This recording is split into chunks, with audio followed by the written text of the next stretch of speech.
Mesdames, Messieurs, chers auditeurs, nous vivons une époque étrange. Une époque où la psychologie, cette science noble, destinée à soigner les âmes, est parfois détournée pour devenir une arme. Une arme redoutable entre les mains de ceux qui refusent de grandir. Avez-vous remarqué? Aujourd'hui, il est de bon ton de chercher un coupable à nos échecs. Si je ne suis pas heureux, si je ne suis pas riche, si mes amours se brisent les unes après les autres, ce n'est pas de ma faute. Non, c'est la faute du passé. C'est la faute du traumatisme. Et qui est le gardien de notre passé? Qui est la cible idéale, la coupable toute désignée? La mère. Toujours la mère. L'histoire que je vais vous raconter aujourd'hui est un huis clos, étouffant, un drame psychologique qui se joue derrière les rideaux de velours d'un pavillon de banlieue, propre et sans histoire.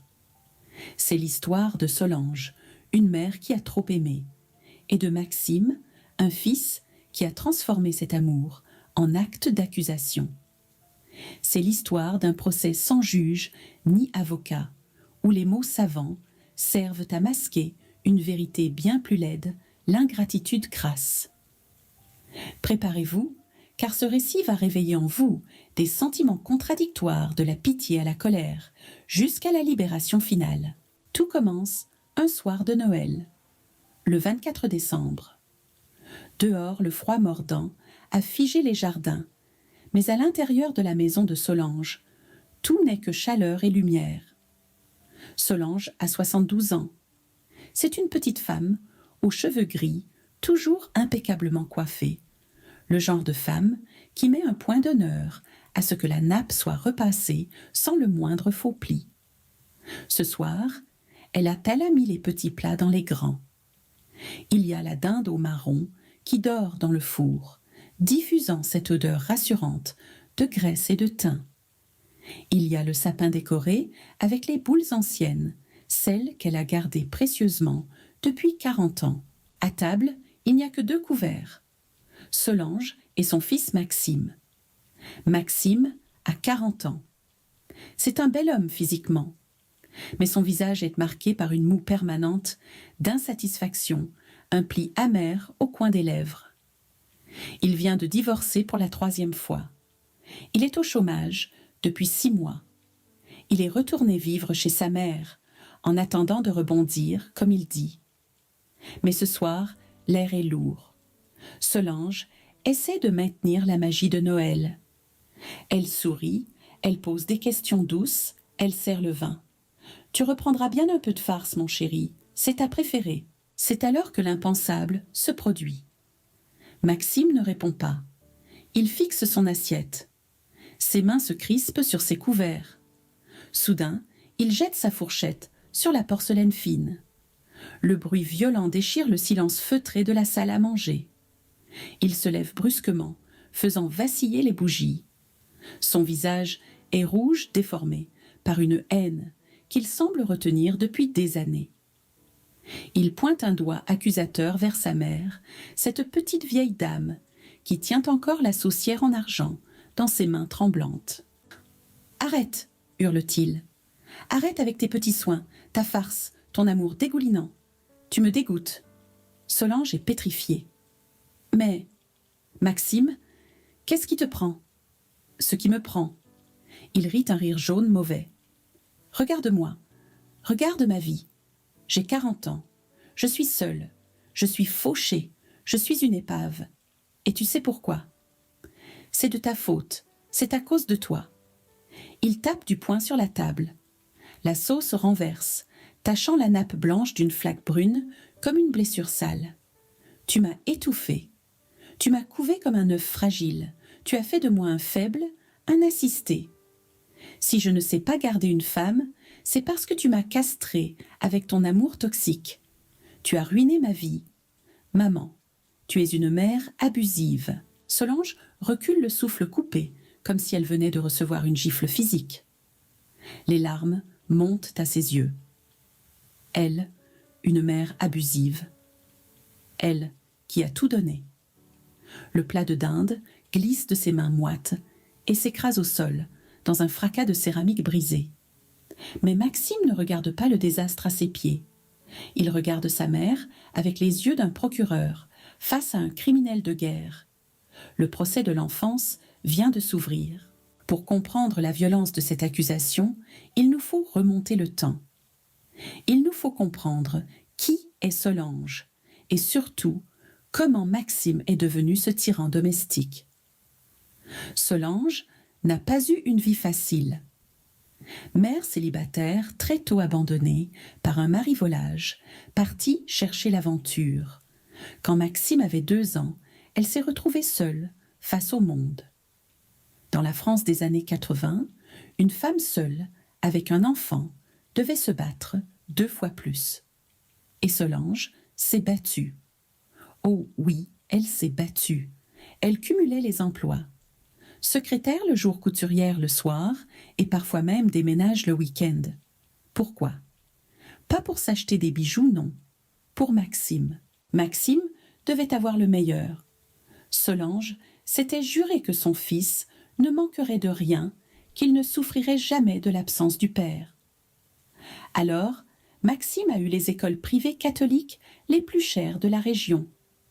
Maxime a eu des cours de piano au conservatoire parce que la musique élève l'âme. Maxime a eu les vêtements de marque, les dernières consoles de jeux, les vacances à la mer. Solange, elle s'habillait chez Emmaüs, mangeait les restes et ne partait jamais en vacances. Sa vie, c'était lui. Son bonheur, c'était le sourire de son fils. Mais à force de vouloir le protéger de la pluie, elle l'a empêché d'apprendre à danser sous l'orage. Maxime a grandi avec cette certitude absolue, inébranlable. Il était le centre de l'univers. Il était l'enfant roi. Il n'avait jamais besoin de débarrasser la table, jamais besoin de ranger sa chambre, jamais besoin de travailler l'été. Concentre-toi sur tes études, mon chéri maman, s'occupe du reste. Et Maxime a pris. Il a tout pris. Il a réussi brillamment ses études, certes. Il est devenu beau parleur séducteur, brillant en société. Mais à l'intérieur, c'était une coquille vide. Dès qu'une difficulté surgissait, dès qu'un patron lui disait non, dès qu'une femme lui demandait de faire un effort, il s'effondrait. Il n'avait aucune résilience, aucune colonne vertébrale morale. Il changeait de travail comme de chemise, accusant toujours ses collègues d'incompétence. Il changeait de femme, les accusant toujours de ne pas le comprendre. Et après chaque échec, après chaque divorce, il revenait vers Solange. Et Solange, inlassablement, ouvrait ses bras. « Viens, mon chéri, repose-toi, maman est là. » Elle ne voyait pas qu'en faisant cela, elle nourrissait le monstre. Le retour définitif, celui qui nous intéresse, a eu lieu 6 mois avant ce fameux Noël. Après son 3e divorce, une femme formidable qui avait fini par fuir son égoïsme pathologique. Maxime a débarqué avec ses valises. Dès le premier jour, l'atmosphère de la maison a changé. Le sanctuaire paisible de Solange est devenu un territoire occupé. Maxime dormait jusqu'à midi. Il laissait traîner ses chaussettes sales dans le salon. Il vidait le frigo sans jamais faire les courses. Quand Solange osait timidement lui demander de baisser le son de la télévision ou d'aider à la vaisselle, il soupirait, levait les yeux au ciel. « Tu vois bien que je suis en dépression, non? Tu n'as aucune empathie. » Mais le pire n'était pas le désordre. Le pire, c'était les mots. Maxime passait ses journées sur Internet. Il lisait des blogs de psychologie bon marché, des forums de développement personnel douteux. Il se gorgeait de concepts qu'il comprenait à moitié, mais qui lui servaient d'armure. C'est là que la torture psychologique a commencé. Une torture subtile, intellectuelle. Un matin au petit déjeuner, alors que Solange lui servait son café, il lui a dit « Tu sais, j'ai analysé notre relation. Tu es l'archétype de la mère castratrice. » Solange a failli lâcher la cafetière. Castratrice. Mais Maxime, oui, tu as coupé mes élans vitaux. En faisant tout à ma place, tu m'as empêché de devenir un homme. C'est un complexe d'Œdipe mal résolu, couplé à une emprise maternelle toxique. Tu es toxique, maman. Le mot était lâché. Toxique. Ce mot à la mode terrible quand il est prononcé par un enfant. Solange, qui n'avait qu'un certificat d'études et un cœur immense, se sentait désarmée face à ce jargon. Elle se disait « Il a fait des études, il est intelligent, il doit avoir raison ». Le doute s'insinuait en elle comme un poison. Elle se repassait le film de sa vie. Avait-elle trop fait? Avait-elle mal aimé? Elle commençait à culpabiliser. Et Maxime, sentant cette faille, s'y engouffrait avec délice. Si je ne trouve pas de travail, c'est parce que j'ai un manque de confiance en moi, chronique, dû à ta surprotection. Tu m'as volé mon autonomie. Chaque reproche était un coup de poignard. Solange dépérissait. Elle marchait sur des œufs dans sa propre maison. Elle s'excusait de tout. « Pardon, mon chéri, je ne voulais pas faire de bruit. Pardon, mon chéri, je ne savais pas que je t'avais fait du mal. » Puis l'argent est entré en jeu. Maxime a déclaré qu'il avait besoin d'une thérapie. « Pour réparer les dégâts que tu as causés », a-t-il précisé. Solange a acquiescé. « Oui, bien sûr, si ça peut t'aider. » Mais Maxime ne voulait pas aller voir un psychiatre remboursé par la sécurité sociale. Non. Il avait trouvé un coach de vie, un gourou moderne, non conventionné, qui prenait 70 € la séance, 2 fois par semaine. « C'est à toi de payer maman », a-t-il dit froidement. « C'est toi qui as cassé le jouet, c'est à toi de payer la réparation. C'est la moindre des choses. » Et Solange a payé. Elle a puisé dans sa petite retraite. Elle a arrêté d'acheter de la viande chez le boucher. Elle a résilié son abonnement au journal. Elle signait les chèques avec une main tremblante, espérant acheter par ce geste le pardon de son fils et sa guérison. Mais Maxime ne guérissait pas. Au contraire, plus il voyait ce coach, plus il revenait armé de nouveaux reproches. « Mon thérapeute dit que tu es une perverse narcissique qui s'ignore, que tu as besoin de ma dépendance pour exister. » Solange tombait en dépression. Une vraie celle-là. Elle ne dormait plus. Elle pleurait en cachette dans sa salle de bain, étouffant ses sanglots dans une serviette pour ne pas déranger le maître. Elle se sentait monstrueuse. Elle finissait par croire qu'elle était réellement la cause de tout le malheur du monde. L'escalade finale, le coup de grâce, est arrivée 3 mois après ce fameux Noël. Le printemps pointait le bout de son nez, mais dans la maison de Solange, c'était l'hiver nucléaire. Maxime est rentré un soir surexcité. Il avait un projet grandiose. « Maman, j'ai trouvé ma voie. Je vais monter une start-up. Un concept révolutionnaire d'application mobile pour le bien-être mental. C'est mon destin. Mais pour ça, il me faut du capital. » Solange a soupiré. « Mais Maxime, je n'ai plus d'argent. Mes économies sont vides avec tes séances. » Maxime a posé un regard froid sur elle. Il a balayé la pièce du regard. « Tu n'as pas d'argent liquide, non, mais tu as ça. » Il désignait les murs, la maison. Ce pavillon, c'était toute la vie de Solange. Elle l'avait fini de payer à la sueur de son front. C'était son refuge, son jardin où elle cultivait ses roses, son assurance pour ses vieux jours. « Vendre la maison », a-t-elle balbutié. « Mais où irions-nous ? On prendra un appartement plus petit en location, et avec le reste, je lance ma boîte. Quand ça marchera, et ça va marcher, je te rachèterai un château. Allez, maman, c'est le moment de prouver que tu veux vraiment m'aider. C'est le moment de payer ta dette envers mon enfance gâchée. Si tu refuses, c'est que tu veux mon échec. C'est que tu es vraiment toxique. » Le chantage était parfait, implacable. Soit elle vendait, et elle était une bonne mère qui se sacrifie encore, soit elle refusait, et elle confirmait le diagnostic de mère castratrice. Épuisée, lavée de toute volonté, rongée par une culpabilité artificielle, Solange a cédé. Elle a dit oui. Elle a accepté de vendre sa maison. Nous voici au jour J. Le jour du rendez-vous chez le notaire.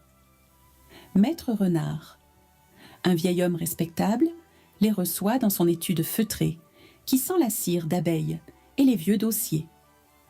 L'ambiance est solennelle.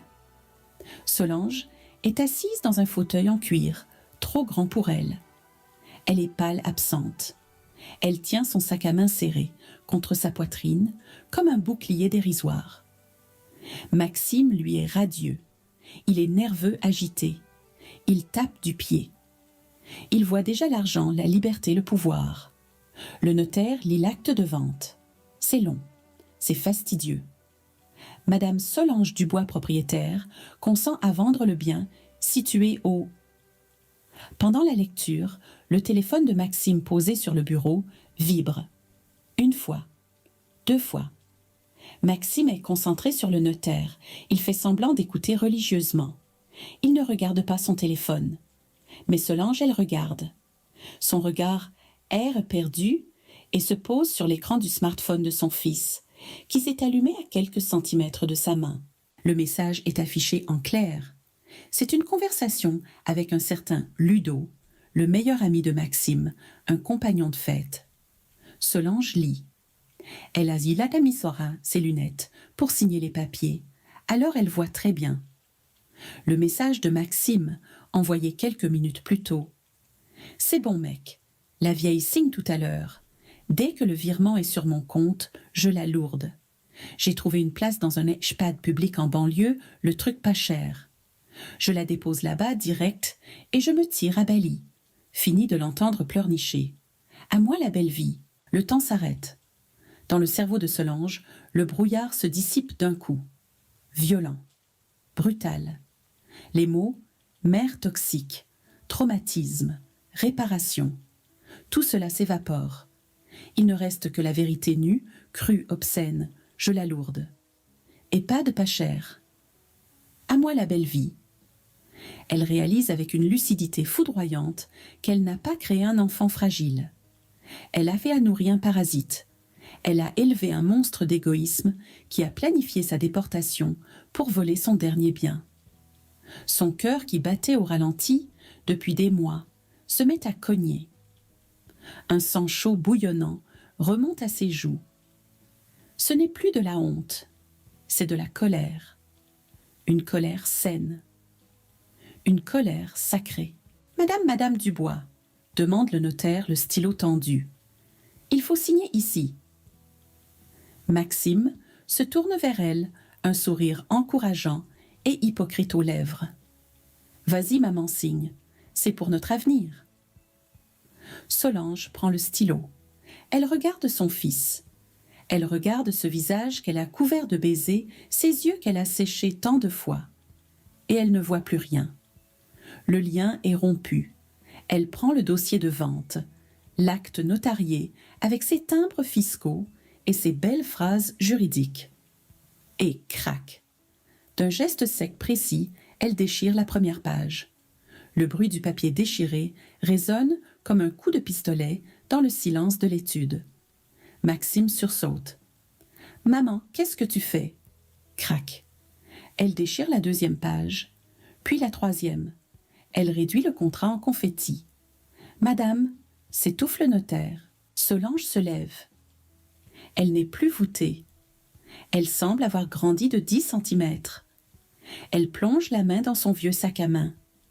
Elle en sort un petit carnet rouge. Son vieux livret d'épargne, celui qu'elle gardait en souvenir, où sont notées à la main toutes les économies de sa vie de labeur. Elle le jette au visage de Maxime. Le carnet le frappe à la joue. « Tiens !» dit-elle d'une voix forte, claire, une voix que Maxime n'a jamais entendue. « C'est ça que tu voulais, l'argent, le sang de ta mère. » Maxime est sidéré. « Mais tu es folle, tu fais une crise ?»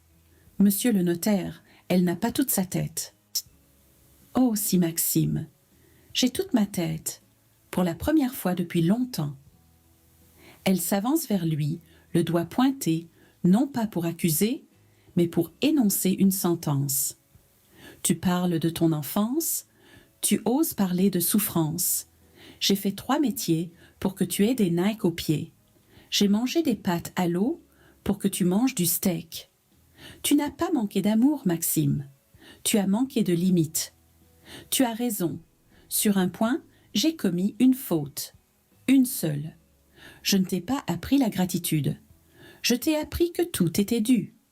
J'ai fabriqué un petit roi, et le roi veut me couper la tête pour prendre le trône. Elle se tourne vers le notaire impassible. Maître, la vente est annulée. Cette maison est à moi.